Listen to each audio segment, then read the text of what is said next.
Hi hello welcome to Kruthi's teacher script. இந்த வீடியோவில் நம்ம டைப்ஸ் ஆஃப் மேனேஜ்மெண்ட் அப்ரோச்சஸ் பற்றி பார்க்க போகிறோம். அதாவது ஸ்கூல் அட்மினிஸ்ட்ரேஷன் அண்ட் மேனேஜ்மெண்ட் பேப்பர்லேருந்து டைப்ஸ் ஆஃப் மேனேஜ்மெண்ட் அப்ரோச்சஸ், அதில் நமக்கு ஒரு 6 டைப்ஸ் ஆஃப் அப்ரோச்சஸ் இருக்குது. இந்த பர்டிகுலர் வீடியோவில் நம்ம மேன் பவர் அப்ரோச் பற்றி மட்டும்தான் பார்க்க போகிறோம். அண்ட் ஆஸ் யூஷுவல் இதற்கான இங்கிலீஷ் அண்ட் தமிழ் நோட்ஸ் வந்துட்டு உங்களுக்கு teacherscript.comல அவைலபிளாக இருக்குது.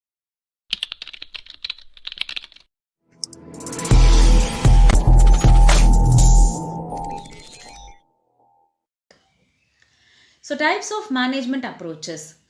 Management plays a crucial role in making of any organization. இது நம்ம எல்லாருக்கும் தெரிஞ்சது தானே. ஒரு ஆர்கனைசேஷனை நல்லா டெவலப் பண்ணணும் அப்படின்னா அங்கே மேனேஜ்மெண்ட் வந்து ரொம்பவே இம்பார்ட்டண்ட்டாக இருக்கும். அவங்க அந்த மேனேஜ்மெண்ட் வந்து எப்படி நிர்வாகம் பண்ணுறாங்கிறது பேஸ் பண்ணி தான் அந்த ஆர்கனைசேஷன் அப்கமிங்காக இருக்கா இல்லை ஃபெயிலியராக மாறுதா அப்படின்னு டிசைட் பண்ண முடியும். So there is a need for adapting various approaches and techniques in the process of educational planning so as to arrive the most realistic planning model to maximize the output. So அந்த management நல்லபடியாக நடக்கிறதுக்கு இங்கே நம்ம school administration paper அப்படிங்கிறனால ஒரு educational planning அப்படி வச்சுக்கலாம் இல்லையா, ஒரு எஜுகேஷனல் மேனேஜ்மெண்ட் அந்த மாதிரி வச்சுக்கலாம். ஸோ அதை வந்து நல்லா டெவலப் பண்ணுறதுக்கும் அதை நல்லா ப்ராப்பராக கொண்டு வரதுக்கும் வேரியஸ் டைப்ஸ் அப்ரோச்சஸ் வந்து நம்ம ஃபாலோ பண்ணுறோம். அந்த அப்ரோச்சஸ் என்னென்ன அப்படிங்கிறத பார்க்கலாம். அதுக்கான யூனிக் ஃபீச்சர்ஸையும் நம்ம பார்க்கலாம். So few approaches for educational management are manpower approach, cost benefit approach, social demand, social justice and rate of return approach, intra educational extrapolation approach. இந்த இண்டிவிஜுவல் அப்ரோச்சஸ், இந்த 6 அப்ரோச்சஸையும் தனித்தனியாக நம்ம டீட்டெயிலாக பார்க்கலாம். இதற்கான நோட்ஸ் வந்து இங்கிலீஷ் அண்ட் தமிழ் ரெண்டுலேயுமே teacherscript.comல உங்களுக்கு கிடைக்கும். ஸோ ஃபஸ்ட்டு வந்து man power approach. Man power அப்படிங்கிறது உங்களுக்கு பேரை பார்த்தோன்னே தெரிஞ்சிருக்கும். இது it is a human resource approach. ஓகேவா, ஒரு மனித வளம் மேலாண்மை அப்படின்னு சொல்லலாம். ஒரு பர்டிகுலர் ஆர்கனைசேஷனில் ஹியூமன் ரிசோர்ஸ் எந்த அளவுக்கு இருக்கோ அந்த அளவுக்கு அங்கே எஃபிஷியண்ட்டாக ஒர்க்ஸ் இருக்கும் அப்படிங்கிறது நம்பிக்கை. So it is also known as human resource development approach. Considers fact that social system requires different kinds of educated and trained people with a certain well-defined knowledge, attitudes and skill. So இந்த particular ஒரு அப்ரோச்சை பொறுத்த மட்டும் man power approach அப்படி என்னங்கிறது சொல்கிறது அப்படின்னு பார்த்தோம்னா, ஒரு சொசைட்டிக்கு ஒரு சிஸ்டம்க்கு டிஃப்ரெண்ட் எஜுகேட்டட் பீப்புள், ஸ்கில்ஃபுல்லான நாலேஜ்டு பர்சன்ஸ் வந்து தேவைப்படுறாங்க அப்படின்னு சொல்லுது. ஸோ நம்ம எந்த ஒரு ஆர்கனைசேஷன் ஒரு எந்த ஒரு சிஸ்டமாக இருந்தாலும் அங்கே வந்து ஸ்கில்ஃபுல்லான பர்சன்ஸ் இருக்கும்போது நமக்கு அங்கே வேலைகள் நல்ல ஈஸியாகவும் கரெக்டாகவும் நடக்கும் அப்படின்னு சொல்லலாம் இல்லையா. The focus of this approach is to forecast the manpower needs of the economy. இந்த அப்ரோச்சோடைய ஃபோக்கஸ் என்ன அப்படின்னு பார்த்தோம்னா, நமக்கு மேன் பவர் எவ்வளோ தேவையாக இருக்குது அப்படிங்கிறத பார்க்குறதா தான் இருக்கும். It stresses the output from the educational system to meet the manpower needs at some future date. So இங்கே வந்து ஒரு எஜுகேஷனல் சிஸ்டம் அப்படிங்கிறது என்ன அப்படின்னு பார்த்தோம்னா, மற்ற எல்லா சிஸ்டம்க்கும் எல்லா இண்டஸ்ட்ரீஸ்க்கும் ஒரு மேன் பவரை டெவலப் பண்ணுறதுக்கான ஒரு பேஸ் தான் வந்துட்டு நம்ம எஜுகேஷனல் சிஸ்டம் இல்லையா. இங்கேருந்து தான் உங்களுக்கு doctors, engineers, scientist, pilots, whoever it be எல்லாமே வந்துட்டு உருவாகுறாங்க. ஸோ ஒரு ஃப்யூச்சருக்கு வந்து மேன் பவர் நீட் எப்படி இருக்குது, அதை நம்ம எப்படி கொடுக்கணும் அப்படிங்கிறத பேஸ் பண்ணக்கூடிய ஒரு சிஸ்டமாக தான் இந்த எஜுகேஷனல் சிஸ்டமில் நம்ம மேன் பவர் அப்ரோச்சை வந்து நம்ம பார்க்கணும். ஆஸ் அன் அப்ரோச் இந்த educational planning it aims to, ஒரு எஜுகேஷனல் பிளானிங்கில் இந்த பர்டிகுலர் அப்ரோச்சோட எய்ம் என்னவா இருக்கும் அப்படின்னு பார்த்தோம்னா, estimate the required number of graduates by educational level இந்த எக்கானமி. நம்ம எக்கானமியில் நம்ம சிஸ்டமில் எஜுகேஷனல் லெவலுக்கு தகுந்த மாதிரி எவ்வளோ கிராஜுவேட்ஸ் ரெக்வயர்டாக இருக்காங்க, யூஜி முடித்தவங்க, பிஜி முடித்தவங்க, இன்னும் போஸ்ட் கிராஜுவேட்ஸில் பிஹெச்டி இந்த மாதிரிலாம் பண்ணுறவங்க, அந்த மாதிரி எவ்வளோ கிராஜுவேட்ஸ் வந்து required number of graduates by educational level எத்தனை பேர் தேவையாக இருப்பாங்க அப்படிங்கிறத ஒரு எஸ்டிமேட் பண்ணுறது இந்த மேன் பவர் அப்ரோச் தான். It estimate number of teachers at different levels and types of education. என்ன மாதிரியான எஜுகேஷன் கிடைக்குது, அந்த எஜுகேஷனை டீச் பண்ணுறதுக்கு என்ன மாதிரியான டீச்சர்ஸ் இருக்காங்க. ஏன்னா teacher is also a man power, right. நம்ம வந்து மற்ற இண்டஸ்ட்ரீஸ்க்கு மேன் பவர் கொடுக்கறதா இருந்தாலும் சரி, இந்த இண்டஸ்ட்ரீஸ்க்கான மேன் பவர் டீச்சர்ஸையும் வந்து நம்ம தான் எஸ்டிமேட் பண்ணணும். ஸோ இந்த பர்டிகுலர் அப்ரோச் தான் எஸ்டிமேட் பண்ணுது. So estimate the number of teachers at different levels and types of education, அது என்னங்கிறதையும் எஸ்டிமேட் பண்ணுறாங்க. Assess the existing curriculum and give recommendations for change. In case ஃபியூச்சரில் வேறு ஏதாவது சேஞ்சஸ் தேவை, கரிக்குலம் சேஞ்சஸ் இருக்கணும், மாறணும் அப்படிங்கிற பட்சத்தில் அதுக்கான தேவைகளையும் இந்த மேன் பவர் அப்ரோச் வந்து பார்த்துக்குது அப்படின்னு சொல்கிறாங்க. According to this approach, education holds a significant position in country's economy and majority contributes to the nation growth, emphasis the necessity of an education. ஒரு கண்ட்ரியோட எக்கானமியை டெவலப் பண்ணுறதுக்கு எஜுகேஷன் தான் ரொம்பவே முக்கியமான ஒன்றா இருக்குது. அதை வந்து இந்த அப்ரோச் ரொம்பவே தெளிவாக சொல்லுது. ஸோ ஒரு நேஷனோட கான்ட்ரிபியூஷனுக்கும் அதனோட டெவலப்மெண்ட்டுக்கும் எஜுகேஷன் எவ்வளோ தேவைங்கிறதும் இந்த மேன் பவர் அப்ரோச் வந்து இங்கே ப்ரூவ் பண்ணுறாங்க. It takes note of the fact the teaching profession requires approximately 60% of highly qualified human resource of a country. So நம்ம ஆல்ரெடி சொன்ன மாதிரி இந்த பர்டிகுலர் டீச்சிங் ப்ரொஃபஷன் ஆர் இந்த பர்டிகுலர் எஜுகேஷன் சிஸ்டம்க்கு வந்துட்டு we need 60% of highly qualified human resource. ஒரு கண்ட்ரியோட மொத்த ஹியூமன் ரிசோர்ஸ்லையும் நல்ல குவாலிஃபைடான ஒரு 60% வந்து இந்த எஜுகேஷனல் சிஸ்டம்க்கு தேவைப்படுறாங்க. வை? பிகாஸ் நம்ம சொன்ன மாதிரி இந்த ஒரு பர்டிகுலர் சிஸ்டம் இருந்து தான் வந்துட்டு உங்களுக்கு மற்ற எல்லா இண்டஸ்ட்ரீஸ்க்கும் வந்து நம்ம மேன் பவர் சப்ளை பண்ணுறோம் இல்லையா. நாளைக்கு வந்து யூனிவர்சிட்டியிலேருந்து வெளியில் போகிறவங்க தான் doctors, engineers and all other graduates. எந்த ஒரு டிபார்ட்மெண்ட்டாக எடுத்துட்டாலும், சயின்டிஸ்டாக எடுத்துட்டாலும் சரி, ஒரு லோ லெவல் ஆஃப் லேபரில் இருந்துட்டு ஹை லெவல் ஆஃப் எக்ஸிக்யூட்டிவ்ஸ் வரைக்கும் எல்லாருமே வந்துட்டு எஜுகேட்டடாக இருக்கணும் அப்படின்னு நினைக்கும் போது அந்த எஜுகேஷன் சிஸ்டம் வந்து எவ்வளோ குவாலிஃபைட் டீச்சர்ஸ் வந்து வச்சுருக்கணும் அப்படிங்கிறது தான் இதில் வந்துட்டு அவங்க மீன் பண்ணுறாங்க. Advantages of man power approach. இந்த அப்ரோச்சுக்கான அட்வான்டேஜஸ் என்ன அப்படின்னு பார்த்தோம்னா, it creates a balance between demand and supply of educated man power on the labour market. So அந்த லேபர் மார்க்கெட்டில் ஆள் தேவை அப்படிங்கிற அந்த மார்க்கெட்டில் வந்துட்டு என்ன டிமாண்ட் இருக்குது அப்படின்னு பார்த்து அதுக்கான சப்ளை. இப்போது ஃபார் எக்ஸாம்பிள் நமக்கு இன்ஜினியர்ஸ் இப்போ தேவைப்படுறாங்க, ஒரு ஐடி ப்ரொஃபஷன்ஸ் தேவைப்படுறாங்க அப்படின்னு சொல்லும்போது அதுக்கான பூம் வந்துட்டு ஜாஸ்தியாக இருந்தது இல்லையா. ஒரு பீரியட் ஆஃப் டைமில் பார்த்தா நிறைய இன்ஜினியரிங் ஸ்டூடெண்ட் தான் இருந்தாங்க. இப்போ full and full of countries with engineers. அப்போது ஐடி செக்டருக்கு அப்படியே மாறிட்டோம். அதுக்கப்புறம் இன்னும் அதில் ஃபுல்லாக இருக்காங்க அப்படிங்கும்போது வேறு எது தேடி போவாங்க. ஸோ அந்த டிமாண்ட் என்ன, சப்ளை என்னங்கிறத பார்க்குறதும் இந்த மேன் பவர் அப்ரோச் தான் இருக்குது. And therefore the planners are able to identify where there is an overproduction or underproduction of labor force. So ஒரு demand and supply தேவை எப்படி இருக்குங்கிறத அவங்க கெஸ் பண்ணிட்டாங்கன்னா அது ஓவர் ப்ரொடக்ஷனாக இருக்கா, அண்டர் ப்ரொடக்ஷனாக இருக்கான்னு பார்ப்போம். This enables the planners to divert allocation of resources from educational programs whose skills are low demand to those whose skills are short supply in the labor market. So அந்த தேவைக்கேற்ப யாருக்கு low demand இருக்குது, எங்கே வந்து short supply, கம்மியாக supply ஆகுது, அந்த டைவர்ஷன்லாம் பார்த்து அந்த கேப் ஃபில் பண்ணிவிட்டு அதுக்கு தேவையான மாதிரியான எஜுகேஷனல் ப்ரோக்ராம் அலோகேட் பண்ணுறது எல்லாமே வந்துட்டு இந்த மேன் பவர் அப்ரோச்சோட வேலையாக இருக்குது. Since the approaches focuses on manpower needs of a country, it effectively guides educators and policymakers on how roughly educational qualification of labor force ought to be developed in future. So கம்ப்ளீட்டாக ஒரு man பவரை வந்து இதை focus பண்ணுறதுனால இன்னும் ஃப்யூச்சரில் நமக்கு என்ன மாதிரியான மேன் பவர் தேவைப்படுவாங்க அண்ட் அதுக்கு வந்து என்ன மாதிரியான ஒரு சப்ஜெக்ட் இருக்கணும், என்ன மாதிரியான ஒரு கரிக்குலம் இருக்கணும் அப்படிங்கிறத பிளானர்ஸ்க்கும் எஜுகேஷனல் கைட்ஸ்க்கும் வந்துட்டு பிளான் பண்ணுறதுக்கு இந்த பர்டிகுலர் அப்ரோச் இதோட டேட்டாஸ் வந்துட்டு ரொம்ப ஹெல்ப்ஃபுல்லாக இருக்குது அப்படின்னு சொல்கிறோம்.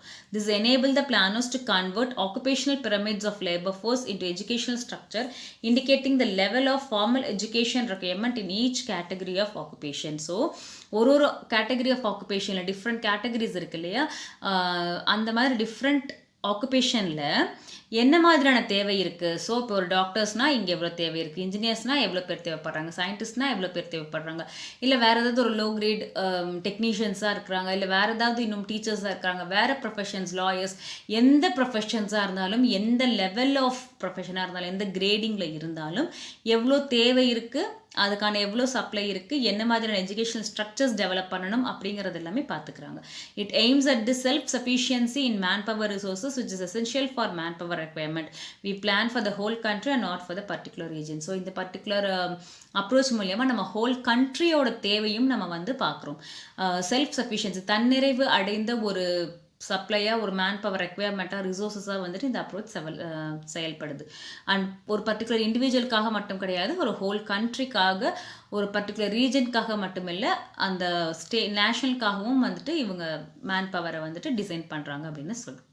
It enables the planners to evaluate whether and how the education system is meeting the requirements of trained personnel in the development of different sectors of economy and also identifies changes to be introduced in system so as to fill any required gaps. நம்ம சொன்ன மாதிரி எவ்வளோ தேவை இருக்குது, அந்த தேவை எப்படி பூர்த்தி ஆகுது, அந்த எஜுகேஷன் சிஸ்டம் வந்து அந்த தேவையை பூர்த்தி செய்கிற மாதிரியான ஒரு எஜுகேஷன் கொடுத்துருக்கா, அந்த மாதிரியான டிஃப்ரெண்ட் டெவலப்மெண்ட்ஸ் வந்து கொண்டு வராங்களா, எந்த செக்டாரில் எவ்வளோ தேவைகள் இருக்குது, இன்கேஸ் அந்த மாதிரி இல்லை அப்படின்னா அதற்கான என்ன சேஞ்சஸ்லாம் கொண்டு வரணும் பார்த்து அந்த கேப்பை ஃபில் பண்ணி அதை கரெக்டாக பேலன்ஸ்டிங்காக கொண்டு போகிறது வந்து இந்த மேன் பவர் அப்ரோச்சோட ஒரு முக்கியமான வேலையாக இருக்குது. The approach offers a useful guide on a required changes in the educational system and especially the curriculum so as to avoid the production of residual and irrelevant labor force. So இவங்க கரிக்குலம்லையும் வந்துட்டு changes கொண்டு வரும்போது ஒரு தேவையில்லாத ஒரு தங்கி போகக்கூடிய over டிமாண்டுக்கு மேலே சப்ளை பண்ணக்கூடிய அந்த மாதிரியான ஒரு ப்ராப்ளம்ஸ்லாம் க்ரியேட் ஆகாமல் தேவைக்கு கரெக்டாக பண்ணுற மாதிரியான ஒரு விஷயத்தை இவங்க க்ரியேட் பண்ணுறாங்க அப்படின்னு சொல்லலாம். அதற்கு ஒரு யூஸ்ஃபுல் கைடாக வந்துட்டு இந்த அப்ரோச் இருக்குது அப்படின்னு சொல்லலாம். So disadvantages of manpower approach, also it has its own disadvantages. It gives educational planner a limited guidance in the sense that it does not specify achievement in every level of education. Every level of education, each and every level, primary grade, secondary grade, higher secondary grade, UG, PG அப்படின்னு ஒரு level of achievement வந்துட்டு இவங்க specify பண்ணுறதில்லை. இத்தனை board exam complete பண்ணாங்க இவ்வளோ தேவை, 12th great complete பண்ண அந்த மாதிரி each level of entry education லெவலில் இது அப்ரோச் வந்துட்டு பிளான் பண்ணுறதில்ல. It confines itself to the high level manpower needed in the modern sector of economy, ignoring the educational requirement of unskilled and semi-skilled labor force which forms the bulk of labor force. See, நம்ம பேசும்போதே வந்துட்டு different ப்ரொஃபஷனில் நமக்கு man power தேவைப்படுது அப்படின்னு பேசுகிறோம் இல்லையா. So நம்ம என்ன பண்ணுறோம், doctors, engineers, teachers and lawyers, இந்த மாதிரி ஒரு high level man power need எங்கே இருக்கோ அதை பற்றி தான் டிஸ்கஸ் பண்ணுறோம். But majority of the society is filled with labour force who are semi skilled or unskilled. அவங்கள பற்றின ஒரு டேட்டாவோ அவங்கள பற்றின ஒரு அப்ரோச்சோ வந்துட்டு இவங்க கொடுக்கறது கிடையாது அப்படின்னு சொல்கிறாங்க. அது ஒரு பெரிய disadvantage.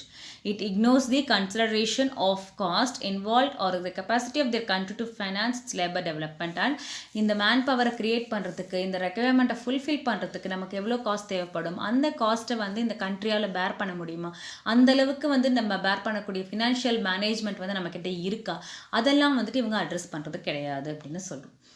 The approach relies on existing labor market rather than on the optimal use of available human resource. Yes, exactly. அதாவது இருக்கிற லேபரில் வந்துட்டு மார்க்கெட்டில் வந்துட்டு எவ்வளோ லேபர் தேவை, இந்த டிபார்ட்மெண்ட்டில் இவ்வளோ தேவை, இவங்களுக்கு இவ்வளோ தேவை அப்படின்னு அதை மட்டும்தான் பார்க்குறாங்களே தவிர நம்மக்கிட்ட இருக்கிற ஆல்ரெடி ப்ரெசண்ட்டாக இருக்கக்கூடிய ரிசோர்ஸஸை வந்துட்டு யூஸ் பண்ண மாட்டேங்கிறாங்க. இப்போ நம்மக்கிட்ட ஒரு செட் ஆஃப் கிராஜுவேட்ஸ் இருக்காங்க. எத்தனை பேர் அன்எம்ப்ளாய்மெண்ட் ஏன் வருது அப்படின்னு பார்த்தீங்கன்னா, இருக்கிற ஹியூமன் ரிசோர்ஸஸ்க்கு வந்துட்டு வேலை இல்லை, எம்ப்ளாய்மெண்ட் இல்லை. பட் நமக்கு தேவை இருந்துக்கிட்டே இருக்குது. See, we have human resources, ample and plenty of human resources, and also we have need. தேவையும் இருக்குது, ஹியூமன் ரிசோர்ஸஸும் இருக்குது. பட் அந்த பிரிட்ஜை வந்துட்டு ஃபில் பண்ண மாட்டேங்கிறாங்க. அவைலபிள் ரிசோர்ஸஸை வந்துட்டு கரெக்டாக அந்தந்த இடத்துல பிரிட்ஜை ஃபில் பண்ணாமல் நம்ம இன்னும் வந்துட்டு ப்ரொடியூஸ் தான் பண்ணிகிட்டே இருக்கோம். இன்னும் வந்துட்டு each and every year we are letting out so many professions, so many students, இன்ஜினியர்ஸோ டாக்டர்ஸோ ஐடியோ whatever it is. But still அந்த நீட் இருக்கிற இடத்துல அந்த கேப்பை வந்து அது ப்ராப்பராக ஃபில் பண்ணாமல் இருக்காங்க அப்படின்னு சொல்கிறாங்க. Thus, overestimate labor needs in a situation where the available labor is not being used optimally. நமக்கு இருக்கிற லேபர்ஸை வந்து ப்ராப்பராக யூஸ் பண்ணாமல் இன்னும் ஓவர் ப்ரொடக்ஷன் தான் பண்ணுறோம். It is impossible to make reliable forecast of manpower requirements far enough ahead of time because of many economic, technological and other uncertainties which are involved. இந்த particular point வந்து இப்போ இருக்கிற நம்ம cross பண்ணி வந்த அந்த பேண்டமிக் தான் வந்துட்டு ஒரு பிக் எக்ஸாம்பிள் இல்லையா. நமக்கு வந்து ஓவராக ரொம்ப ஃபார் அஹெடாக வந்து திங்க் பண்ண முடியாது. எவ்வளோ மேன் பவர் தேவை, எவ்வளோ வந்துட்டு நம்ம கையிருப்பு இருக்குது, இல்லை எவ்வளோ வந்து நம்ம ஃபில் பண்ணணும், அந்த மாதிரி யோசிக்க முடியாது. Anything can happen, anything uncertain can happen. இப்போ நமக்கு இந்த லாஸ்ட் 2 இயர்ஸ்லேயே பார்த்தோம்னா தெரியும் எத்தனை பேருக்கு வேலை போச்சு, எத்தனை பேருக்கு வந்துட்டு அந்த பர்டிகுலர் ஹியூமன் ரிசோர்ஸ் வந்து தேவை இல்லாமல் போச்சு. இப்போ வந்து அது எப்படி கொஞ்சமாக மாறிட்டு வருது. ஸோ எதையுமே நம்மளால் ஃபார் அஹெடாக யோசிக்க முடியாது. எனிதிங் கேன் ஹேப்பன் இல்லையா. அதுவும் வந்து இந்த பர்டிகுலர் அப்ரோச்சுக்கான ஒரு பெரிய டிஸ்அட்வான்டேஜாக கன்சிடர் பண்ணப்படுது. Accurate educational and demographic data are difficult to lay hand on. அக்யூரேட்டான ஒரு டேட்டா, டெமோகிராஃபிக் டேட்டா அப்படின்னா ஒரு மாடல் பாப்புலேஷன் சொல்லலாமா. ஸோ இப்போ இந்த எத்தனை எவ்வளோ பேர் ஸ்டூடெண்ட்ஸ் இருக்காங்க, இல்லை எவ்வளோ பேர் பாஸ் அவுட்ஸாக இருக்காங்க, எத்தனை தேவை இருக்குங்கிறது அக்யூரேட் டேட்டா வந்து எங்கேயுமே கொடுக்க முடியாது அப்படின்னு சொல்கிறோம். The approach relies on borrowed employment classification and educational requirement for each job category from Western world. Yes, நம்ம வெஸ்டர்ன் வேர்ல்டை பார்த்து நம்ம ட்ரெடிஷன், கல்ச்சர், ட்ரெஸ்ஸு, ஃபுட்டு இதை மாத்திரம் காப்பி பண்ணலை, இதை மாத்திரம் நம்ம வந்து லாஸ் பண்ணல. பட் ஆல்சோ இந்த எம்ப்ளாய்மெண்ட் கிளாஸிஃபிகேஷனும் எஜுகேஷனல் ரெக்குயர்மெண்ட்டையும் நம்ம வந்துட்டு அவங்கள பார்த்து காப்பி பண்ணணும் அப்படின்னு நினைக்கிறோம். அதனால நமக்கு ஆக்சுவலாக லாஸ் தான் நடக்குது. அந்த கண்ட்ரியில் அவங்களுடைய டெமோகிராஃபிக் பாப்புலேஷன் தகுந்த மாதிரி, அவங்களுடைய ஸ்பேஸ், அவங்களுடைய தேவைக்கு தகுந்த மாதிரி ஒரு எஜுகேஷனல் ரெக்குயர்மெண்ட்டும் ஒரு எம்ப்ளாய்மெண்ட் ரெக்குயர்மெண்ட்டும் அங்கே இருக்கும். அவங்கள பார்த்துட்டு நம்ம பண்ணும்போது நம்ம கண்ட்ரிக்கு அது வந்து செட் ஆகுதா ஆகலையா அதெல்லாமும் நம்ம பார்க்கணும். These classification may not necessarily reflect the situation in the developing nations. Developed கண்ட்ரீஸில் இருக்கிற அதே சுச்சுவேஷன் வந்து டெவலப்பிங் கண்ட்ரீஸில் இருக்கணுங்கிற அவசியம் கண்டிப்பாக கிடையாது. See for example, educational qualification of a teacher, doctor or engineer இந்த developed world may not be the same as in developing country. So ஒரு டெவலப்டு கண்ட்ரியில் வந்துட்டு அந்த எஜுகேஷனல் குவாலிஃபிகேஷன், ஒரு டீச்சரோட குவாலிஃபிகேஷனோ, டாக்டரோட குவாலிஃபிகேஷனோ, லாயரோட குவாலிஃபிகேஷனோ நம்ம டெவலப்பிங் கண்ட்ரியில் ஒரே மாதிரியாக இருக்க வேண்டும் என்ற அவசியம் கிடையாது. பட் நம்ம அதை காப்பி பண்ணுறதுனால நம்மளும் நம்ம பெஞ்ச் மார்க்கை அவங்க லெவலில் செட் பண்ணி வச்சுருக்கோம். Also the man power population ratio for various countries may differ such as desirable ratio of engineer to technician, doctors, nurses etcetera. So man power அப்படிங்கிறது பாப்புலேஷனை பேஸ் பண்ணி இருக்குது இல்லையா. ஸோ ஒரு கம்மியான மேன் பவர் இருக்கிற இடத்துல ஒரு டாக்டர்ஸ் அண்ட் நர்சஸ்க்கான ரேஷியோஸ் வந்து எப்படி இருக்கும், ஒரு இன்ஜினியர் டெக்னீஷியனான ரேஷியோஸ் எப்படி இருக்கும், அதே வந்து நம்ம கண்ட்ரியில் ஃபாலோ பண்ணணும் அப்படின்னா we are second largest country இந்த பாப்புலேஷன். அப்படி இருக்கும்போது ஒரு வெஸ்டர்ன் கண்ட்ரியில் வெஸ்டர்ன் வேர்ல்டில் இருக்கிற அதையே நம்ம காப்பி பண்ணணுங்கும் போது நமக்கான அந்த ரேஷியோஸ் வந்து கண்டிப்பாக டிஃபர் ஆகும். ஸோ இதெல்லாம் தான் வந்துட்டு இந்த பர்டிகுலர் அப்ரோச்சோட ஒரு பெரிய டிஸ்அட்வான்டேஜஸாக கன்சிடர் பண்ணப்படுது. So this is for man power approach. நம்ம பார்த்த 6 அப்ரோச்சஸில் மேன் பவர் அப்ரோச் நம்ம இங்கே பார்த்துருக்கோம். நெக்ஸ்ட் வந்துட்டு we have to see cost benefit approach. So இதை ஒரு கண்டினியூட்டி வீடியோவாக ஒரே வீடியோவாக இல்லாமல் இந்த காஸ்ட் பெனிஃபிட் அப்ரோச் நான் நெக்ஸ்ட் வீடியோவில் உங்களுக்கு போஸ்ட் பண்ணுறேன்.